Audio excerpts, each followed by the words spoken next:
Hallelujah. വിശുദ്ധ യോഹന്നാന്റെ സുവിശേഷം 14 അധ്യായം 3 തിരുലിഖിതം.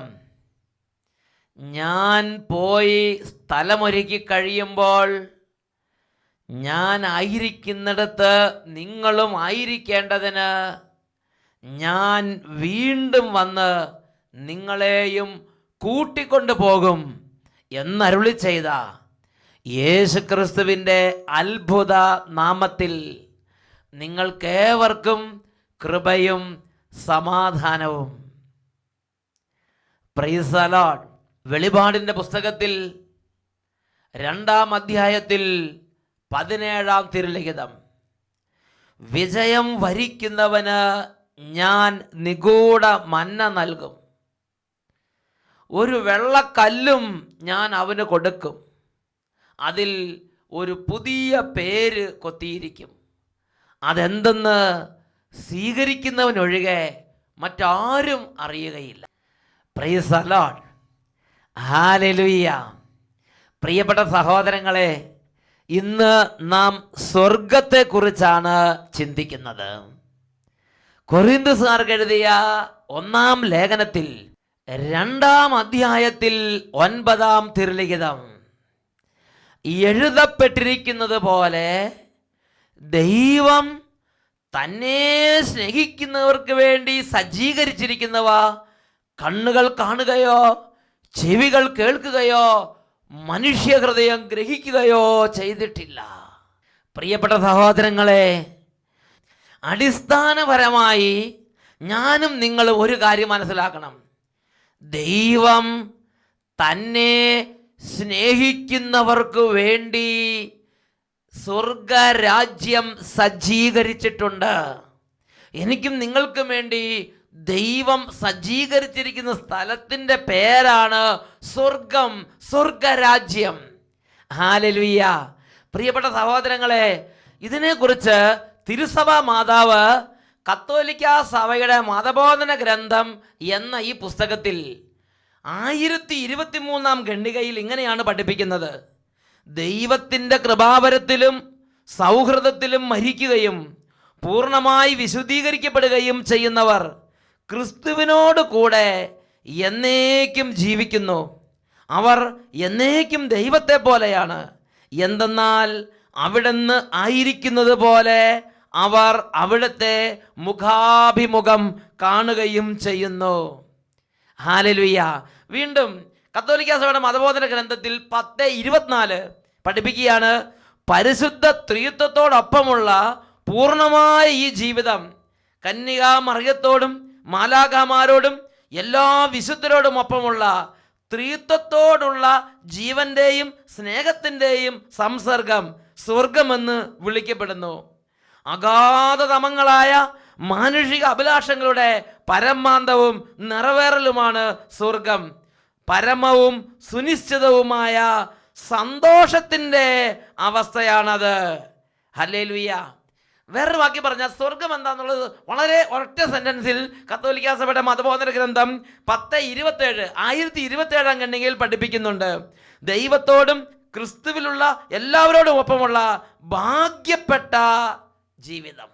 മാലാഖമാരോടും വിശുദ്ധരോടും മാതാവിനോടും സ്ലീഹന്മാരോടും പ്രവാചകന്മാരോടും നമ്മുടെ കുടുംബങ്ങളിൽ നിന്ന് പുണ്യജീവിതം നയിച്ച് മരിച്ചുപോയ പുണ്യപിതാക്കന്മാരോടൊക്കെ ചേർന്നുള്ള ഭാഗ്യപ്പെട്ട സന്തോഷത്തിൻ്റെ നിത്യമായ ഒരു അവസ്ഥയാണ് സ്വർഗം എന്ന് നാം മനസ്സിലാക്കേണ്ടത്.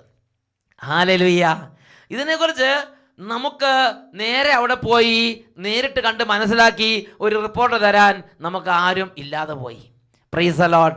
എന്നാൽ ഇതിനെക്കുറിച്ച് ആത്മാവിൻ്റെ അഭിഷേകം നിറഞ്ഞ ദൈവിക ജ്ഞാനം നിറഞ്ഞവർ പരിശുദ്ധാത്മാവിൻ്റെ ജ്ഞാനത്തിൽ നമുക്ക് വെളിപ്പെടുത്തി തന്നിട്ടുണ്ട്. ഏറ്റവും അധികമായി ഇതിനെക്കുറിച്ച് നമുക്ക് വെളിപ്പെടുത്തി തന്നിരിക്കുന്നത് ദൈവപുത്രനായ യേശുവാണ്. യേശു വന്നത് സ്വർഗത്തിൽ നിന്ന് പിതാവിൻ്റെ പക്കൽ നിന്നാണ്. യേശു മരിച്ച് ഉയർത്തെഴുന്നേറ്റ് പോയത് സ്വർഗത്തിലേക്കാണ്. വിശുദ്ധ ലിഖിതങ്ങൾ വ്യക്തമായി പഠിപ്പിക്കുകയാണ്. അതിനുശേഷം ഈ ഭൂമിയിലെ ജീവിത കാലഘട്ടത്തിൽ യേശു പ്രബോധനം കൊടുത്തപ്പോൾ അടിസ്ഥാനപരമായി യേശു കൊടുത്ത പ്രബോധനം സ്വർഗത്തിൽ നിക്ഷേപത്തെ കരുതി വെക്കുന്നതിനെ അടിസ്ഥാനപ്പെടുത്തിയാണ്. ഈശോ നൽകിയ പ്രബോധനങ്ങളിൽ സ്വർഗരാജ്യത്തിലെ ജീവിതത്തിനെ കുറിച്ചുള്ള ചില വെളിപ്പെടുത്തലുകൾ നമുക്ക് ലഭിച്ചിട്ടുണ്ട്. അതിൽ പ്രധാനപ്പെട്ട ഒരു വെളിപ്പെടുത്തലാണ് വിശുദ്ധ മത്തായിയുടെ സുവിശേഷത്തിൽ 13-ാം അധ്യായം 43-ാം തിരുലിഖിതം. വചനം പഠിപ്പിക്കുകയാണ്, അപ്പോൾ നീതിമാന്മാർ തങ്ങളുടെ പിതാവിൻ്റെ രാജ്യത്തിൽ സൂര്യനെ പോലെ പ്രശോഭിക്കും. കേൾക്കാൻ ചെവിയുള്ളവൻ കേൾക്കട്ടെ. ഹല്ലേലൂയ. അപ്പോൾ ഈ സ്വർഗത്തെക്കുറിച്ച് യേശു നമുക്ക് ചില വെളിപ്പെടുത്തലുകൾ നൽകിയിരിക്കുകയാണ്. അതിൽ ഒരു വെളിപ്പെടുത്തൽ ഇങ്ങനെ ഈശോ പഠിപ്പിക്കുകയാണ്, അവിടെ സ്വർഗത്തിൽ നമ്മളെല്ലാവരും സ്വർഗത്തിൽ എത്തിച്ചേരുമ്പോൾ നമ്മൾ തന്നെ പ്രകാശിക്കാൻ തുടങ്ങും. ഓരോരുത്തരും ഓരോ സൂര്യനെ പോലെ ഇരിക്കും. Praise the Lord. ഇത് കേട്ടുകൊണ്ടിരിക്കും നിങ്ങളും, ഇത് പറഞ്ഞുകൊണ്ടിരിക്കും ഞാനും ഒക്കെ സ്വർഗത്തിൽ ചെന്ന് കഴിയുമ്പോൾ ഓരോ സൂര്യന്മാര്, ഓരോരുത്തരുടെയും സൽപ്രവൃത്തികളുടെ തോതനുസരിച്ച് പ്രകാശത്തിൽ ചില വ്യത്യാസങ്ങൾ ഉണ്ടായിരിക്കും. ചിലർ ഉഗ്ര സൂര്യന്മാരായിരിക്കും, ചിലർ മിന്നാമിനിങ് പോലെയൊക്കെ ആയിരിക്കും. പ്രിയപ്പെട്ട സഹോദരങ്ങളെ, എന്തായാലും വചനം വ്യക്തമായി പഠിപ്പിക്കുകയാണ്, പിതാവിൻ്റെ രാജ്യത്തിൽ നമ്മൾ ഒരു സൂര്യനെ പോലെ പ്രശോഭിക്കാൻ തുടങ്ങും. ഹല്ലേലൂയ. പ്രിയപ്പെട്ട സഹോദരങ്ങളെ, അവിടെ വേറെ സൂര്യനില്ല, സ്വർഗത്തിൽ വേറെ വിളക്കുകളില്ല. ഓരോരുത്തരും തന്നെ അങ്ങോട്ട് പ്രകാശിച്ചുകൊണ്ടിരിക്കുകയാണ്. നമ്മുടെ വസ്ത്രങ്ങളെല്ലാം പ്രകാശം കൊണ്ട് നിറഞ്ഞിരിക്കുന്നു, നമ്മുടെ സാന്നിധ്യം പ്രകാശം കൊണ്ട് നിറഞ്ഞിരിക്കുന്നു, നമ്മുടെ മുഖം പ്രകാശം കൊണ്ട്. ഓരോരുത്തരും ഓരോ സൂര്യന്മാർ, സഞ്ചരിക്കുന്ന സൂര്യന്മാരുടെ രാജ്യമാണ് സ്വർഗരാജ്യം. ഇതിനെക്കുറിച്ച് വെളിപാടിന്റെ ഗ്രന്ഥത്തിൽ 22-ാം അധ്യായം 5-ാം തിരുലിഖിതം, ഇനി ഒരിക്കലും രാത്രി ഉണ്ടാവുകയില്ല, ദീപത്തിന്റെ വെളിച്ചമോ സൂര്യന്റെ പ്രകാശമോ അവർക്ക് ആവശ്യമില്ല, ദൈവമായ കർത്താവ് അവരുടെ മേൽ പ്രകാശിക്കുന്നു, അവർ എന്നേക്കും വാഴുന്നു. അവിടെ സൂര്യനില്ല, കർത്താവ് നിത്യസൂര്യനായി അവിടെ പ്രകാശിച്ചു കൊണ്ടിരിക്കുകയാണ്. വെളിപാടിന്റെ പുസ്തകത്തിൽ 21-ാം അധ്യായത്തിൽ 23-ഉം 24-ഉം തിരുലിഖിതങ്ങൾ, നഗരത്തിന് പ്രകാശം നൽകാൻ സൂര്യൻ്റെയോ ചന്ദ്രൻ്റെയോ ആവശ്യമുണ്ടായിരുന്നില്ല, ദൈവ തേജസ് അതിനെ പ്രകാശിപ്പിച്ചു. അതിൻ്റെ ദീപം കുഞ്ഞാടാണ്, അതിൻ്റെ പ്രകാശത്തിൽ ജനതകൾ സഞ്ചരിക്കുന്നു. ഭൂമിയിലെ രാജാക്കന്മാർ തങ്ങളുടെ മഹത്വം അതിലേക്ക് കൊണ്ടുവരുന്നു. അതിൻ്റെ കവാടങ്ങൾ പകൽ സമയം അടയ്ക്കപ്പെടുകയില്ല, അവിടെയാകട്ടെ രാത്രി ഇല്ലതാനും. പ്രിയപ്പെട്ട സഹോദരങ്ങളെ, രാത്രിയില്ലാത്ത രാജ്യം, ഉദയോ അസ്തമയം ഇല്ലാത്ത രാജ്യം, നിത്യമായ പ്രകാശത്തിൻ്റെ രാജ്യമാണ് സ്വർഗരാജ്യം. നമ്മൾ ഓരോരുത്തരും സൂര്യന്മാരായി പ്രകാശിക്കുന്നു. പിതാവും പുത്രനും പരിശുദ്ധാത്മാവും, കുഞ്ഞാട് അതിൻ്റെ ദീപമായി പ്രകാശിക്കുന്നു. പ്രിയപ്പെട്ട സഹോദരങ്ങളെ, സ്വർഗീയ പ്രകാശ ധോരണിയാൽ നിറഞ്ഞിരിക്കുന്ന മഹാസന്തോഷത്തിൻ്റെ സ്ഥലമാണത്. യൂത്ത് കാറ്റഗിസം, യുവജനങ്ങൾക്ക് വേണ്ടിയുള്ള മതബോധന ഗ്രന്ഥം.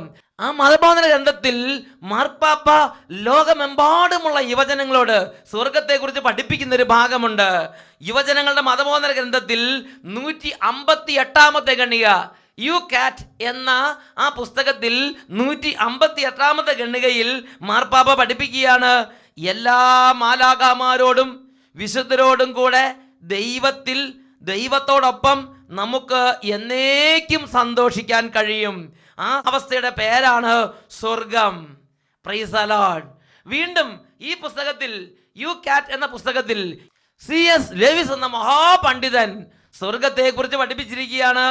സ്വർഗത്തിലുള്ള നിങ്ങളുടെ സ്ഥലം നിങ്ങൾക്ക് വേണ്ടി മാത്രം സൃഷ്ടിച്ചതാണെന്ന് തോന്നും, കാരണം നിങ്ങൾ അതിനു വേണ്ടി സൃഷ്ടിക്കപ്പെട്ടവരാണ്. സ്വർഗത്തിലുള്ള നിങ്ങളുടെ സ്ഥലം നിങ്ങൾക്ക് വേണ്ടി മാത്രം സൃഷ്ടിക്കപ്പെട്ടതാണെന്ന് തോന്നും, കാരണം നിങ്ങൾ അതിനു വേണ്ടി സൃഷ്ടിക്കപ്പെട്ടിട്ടുള്ളവരാണ്. ഹല്ലേലൂയ. നമുക്ക് സ്വർഗത്തിൽ ചെല്ലുമ്പോൾ നമുക്കായി നിശ്ചയിച്ചിരിക്കുന്ന നിത്യകൂടാരം കാണുമ്പോൾ, നമ്മുടെ വസതി കാണുമ്പോൾ, ഇത് സ്വർഗസ്ഥനായ പിതാവ് എനിക്ക് വേണ്ടി മാത്രം സൃഷ്ടിച്ച സ്ഥലമായി നമുക്ക് തോന്നും. ഇത് ഈശോ തന്നെ നമ്മളോട് പഠിപ്പിച്ചിട്ടുണ്ട്. വിശുദ്ധ മത്തായിയുടെ സുവിശേഷത്തിൽ 25-ാം അധ്യായത്തിൽ 34-ാം തിരുലിഖിതം, എൻ്റെ പിതാവിനാൽ അനുഗ്രഹിക്കപ്പെട്ടവരെ വരുവിൻ, ലോകസ്ഥാപനം മുതൽ നിങ്ങൾക്കായി സജ്ജമാക്കിയിരിക്കുന്ന രാജ്യം അവകാശപ്പെടുത്തുവീൻ. വലതുവശത്ത് നിൽക്കുന്ന ഭാഗ്യപ്പെട്ടവരോട്, ഈ ലോകത്തിൽ യുദ്ധം ചെയ്ത് വിജയം നേടി തന്റെ വലതുവശത്തേക്ക് നീക്കപ്പെട്ടവരോട്, ഇതാ നിത്യവിധിയാളനായ കർത്താവ് അന്തിമ ദിനത്തിലെ പുനരുദ്ധാനത്തിൽ, അന്തിമ വിധി ദിവസത്തിൽ പ്രഖ്യാപിക്കുകയാണ്, എൻ്റെ പിതാവിനാൽ അനുഗ്രഹിക്കപ്പെട്ടവരെ വരുവിൻ, ലോകസ്ഥാപനം മുതൽ നിങ്ങൾക്കായി ഒരുക്കപ്പെട്ടിരിക്കുന്ന രാജ്യത്തെ അവകാശപ്പെടുത്തുവീൻ. അപ്പോൾ ഈ സ്വർഗരാജ്യത്തിൻ്റെ രണ്ടാമത്തെ പ്രത്യേകതയാണ്, ഞാനും നിങ്ങളും സ്വർഗരാജ്യത്തിൽ ചെല്ലുമ്പോൾ എനിക്ക് നിങ്ങൾക്കുള്ള ഓഹരി കാണുമ്പോൾ അത് എനിക്ക് വേണ്ടി മാത്രം സൃഷ്ടിക്കപ്പെട്ടുള്ളതാണെന്ന് തോന്നത്തക്ക വിധം it is very special, which is very very special and very very unique. Praise the Lord. പ്രിയപ്പെട്ട സഹോദരങ്ങളെ, മത്തായിയുടെ സുവിശേഷത്തിൽ ഈശോ പഠിപ്പിക്കുകയാണ്, അത് ഇന്നും ഇന്നലെ സൃഷ്ടിച്ച, അത് ലോകസ്ഥാപനത്തിന് മുമ്പ് തന്നെ, നമ്മൾ ജനിച്ചതിന് ശേഷം ഉണ്ടാക്കിയതെന്ന് വിചാരിക്കരുത്. നമ്മൾ ജനിക്കുന്നതിന് മുമ്പ് തന്നെ, നമ്മുടെ മാതാപിതാക്കന്മാർ ജനിക്കുന്നതിന് മുമ്പ് തന്നെ, ലോകം ഉണ്ടാകുന്നതിന് മുമ്പ് തന്നെ ആദ്യം എനിക്ക് വേണ്ടി എൻ്റെ പിതാവ് നിത്യമായ രാജ്യത്തെ ഉണ്ടാക്കി, നിത്യ കൂടാരത്തെ ഉണ്ടാക്കി. ലോകസ്ഥാപനത്തിന് മുമ്പ് തന്നെ എൻ്റെ പിതാവ് എനിക്ക് വേണ്ടി ഇടം സജ്ജമാക്കിയിട്ടുണ്ട്, എനിക്ക് വേണ്ടി നഗരം സജ്ജമാക്കിയിട്ടുണ്ട്, എനിക്ക് വേണ്ടി രാജ്യം സജ്ജമാക്കിയിട്ടുണ്ട്. Hallelujah, hallelujah. ലോകസ്ഥാപനം മുതൽ എൻ്റെ പിതാവ് എനിക്കായി രാജ്യത്തെ സജ്ജമാക്കിയിരിക്കുന്നു. ഞാനും നിങ്ങളും അത് ഗ്രഹിക്കണം. എഴുന്നേറ്റ് നിൽക്കാം. ഓ, എന്നെ ഓർക്കുന്ന എൻ്റെ ദൈവം, വിശുദ്ധിയുടെ ജീവിതത്തെ മാനിക്കുന്ന എൻ്റെ കർത്താവ് എനിക്കായി രാജ്യത്തെ ഒരുക്കിയിരിക്കുന്നല്ലോ. ഹൃദയം എളിമപ്പെടുത്താം. ആ നിത്യമായ രാജ്യത്തെത്താനുള്ള വലിയ ആഗ്രഹത്തോടെ പിതാവിന്റെ സന്നിധിയിൽ നമുക്ക് പ്രാർത്ഥിക്കാം. നീതിമാനെ ഓർത്തിടുന്ന ദൈവം വീണ്ടും നീതിമാനായി വന്നിടുമേ വാനിൽ. പാപി നിന്നെ വിളിക്കുന്നു താതൻ, നിന്റെ പാപം വിട്ടു വന്നിടുക വേഗം. യേശുവേ, വാനി യേശുവിങ്കൽ വാ, നിൻ ഹൃദയത്തിലവനിടം താ. പിതാവേ, നിൻ ഹൃദയത്തിലവനിടം താ, നിൻ ഹൃദയത്തിലവനിടം താ, നിൻ ഹൃദയത്തിലവനിടം താ.